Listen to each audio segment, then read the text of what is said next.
Hi, my name is Deborah. I am a genocidal prison survivor. This comes with a trigger warning regarding residential school. I just got back from one of my grandbabies' graduation today. He's just finishing kindergarten. I was going to ask you, please press all these buttons. Please press all these buttons for me. Somehow that helps me get ahead a little bit. I was trying to use the hashtag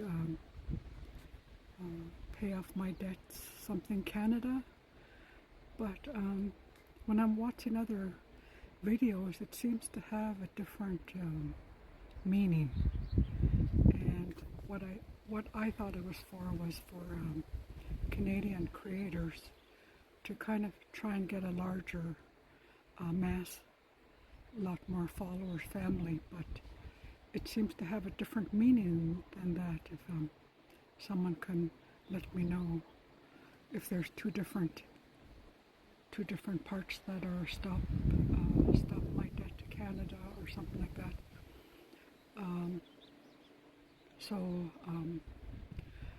Looking for more Canadian followers to follow me back. If you follow me, I will follow you.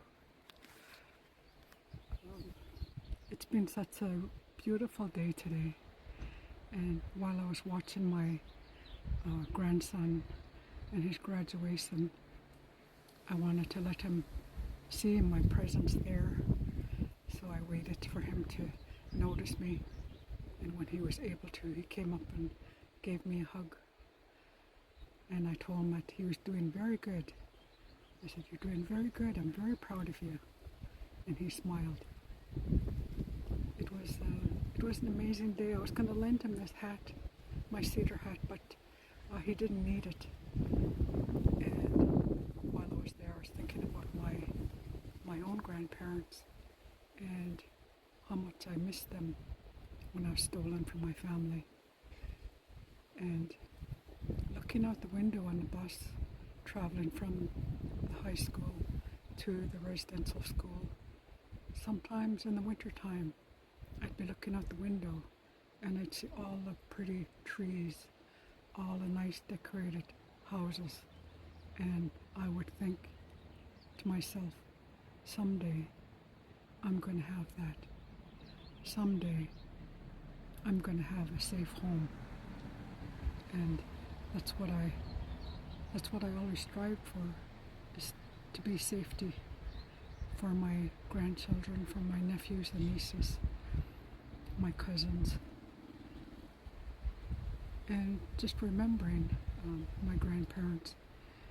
Even today, when I'm working on salmon out in the back of my smokehouse, I always think of my dad.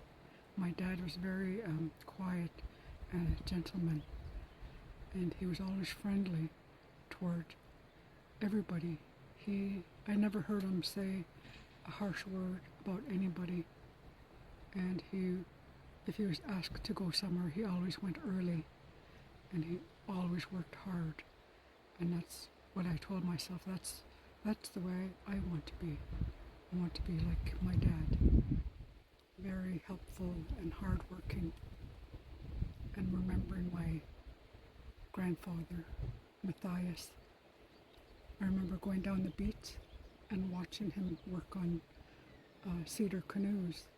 Sometimes it'd be just like a small canoe, enough for one or two people, and he made it so that the people could put a motor on the back of it and they could go back and forth to town, as at one time it was our only way of transportation, of getting back and forth from the town side to our village was by boat.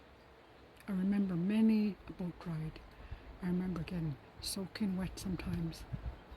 One of my youngest uncles used to like to put me right in the front, and I always wondered why is Uncle putting me right at the front all the time. And when I'd start getting wet, I could see him kind of like laughing, like looking at me, and then I'd kind of make my way back to the middle. And he was the youngest uncle, so he got along very good with all of us kids. And just thinking about my grandmothers and their quiet, thoughtful ways, their hardworking ways, and I believe that's where I got my work ethic from, was from my grandmothers and grandfathers and my mom and dad. Is they're all that way. They're all hardworking and helpful and loving. And I always think about them when I'm working on my salmon in the back of my house, getting it ready for a smokehouse. Checking my smokehouse early in the morning when it's really quiet and all I hear outside is the birds. And while I'm outside working on the salmon, that's when I think about my dad or my mom, and I remember them working on salmon. So thankful for those life lessons that helps me to get the traditional food ready for the winter time. I'm very thankful for that teaching, thankful for the ancestors that made me who I am today, and that's where I give credit to my strength. And I said, when I made my video where I talked about being number and things that were taken away from me, I forgot to say, I got everything back. I got the language back, I got the culture back, I got my identity back, I got that pride in myself back.